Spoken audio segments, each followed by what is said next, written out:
বিশেষ করে রাত তিনটার দৃশ্যটা কেমন, এই যে দেখেন রোডের আশেপাশে রাজনৈতিক নেতারা বসে আছে, স্বৈরাচারের যে নেতাগুলো এগুলো বসে আছে রোডের আশেপাশে। আর রোড কি ক্লিয়ার দেখেন ভালোভাবে।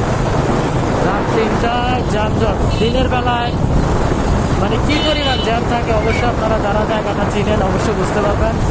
চকবাজার থেকে টমসম ব্রিজ যাওয়ার যে রাস্তাটা, চকবাজার থেকে টমসম ব্রিজ যাওয়ার রাস্তাটা হচ্ছে এটা। আপনারা দেখেন খুবই ব্যস্ততম একটা রাস্তা বলতে পারেন, কিন্তু একদম নিরিবিল, কোনো গাড়ি নেই। রাত তিনটা যদিও একটু রাত তিনটায় কিন্তু এটা একটা ভয় কাজ করে।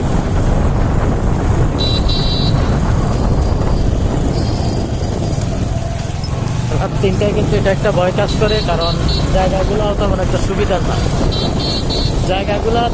সুবিধার না, এই কারণে যারা রাতে চলাফেরা করবেন একটু সতর্ক থাকবেন, একের অধিক থাকার চেষ্টা করবেন।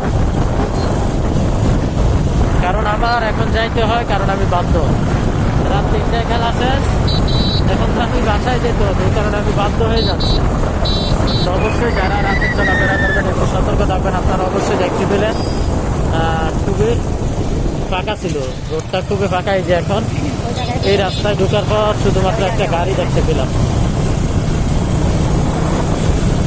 এখন যাচ্ছি সস্তার দিকে, তালতলা চমুলি দিয়ে সস্তাপথ পুকুরপাড়ের রাস্তা এখন আছে।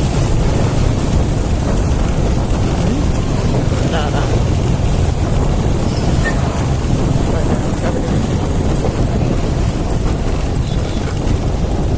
করো